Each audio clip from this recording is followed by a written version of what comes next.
आणि आता पाहणार आहोत पंढरपूरच्या आषाढी वारी संदर्भातील टॉप 9 बातम्या।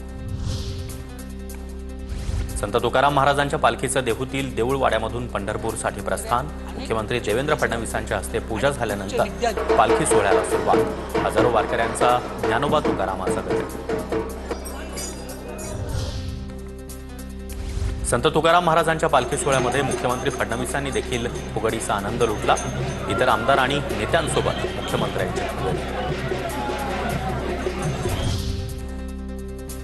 तुकोबारायांच्या पालखीचा पहिला मुक्काम इनामदार वाड्यात। पावसात देखील पालखीचं दर्शन घेण्यासाठी वारकऱ्यांची मोठी गर्दी। उद्या पालखी इनामदार वाड्यातून पुढे निघणार। पोलिसांनी सुव्यवस्था राखली आहे।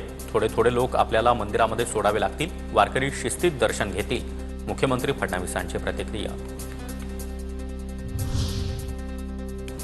दिंड्या रोखल्यानं वारकरी संतापले। 3 तासांपासून दिंडी मंदिराबाहेर। इतक्या वर्षात कधीच इतका वेळ दिंडी रोखली नाही। वारकऱ्यांची तक्रार। काही जणांना धक्काबुक्की झाल्याचाही आरोप। त्र्यंबकेश्वरहून निघालेला संतश्रेष्ठ निवृत्तीनाथ महाराजांचा पालखी रथ अहिल्यानगर जिल्ह्यात दाखल।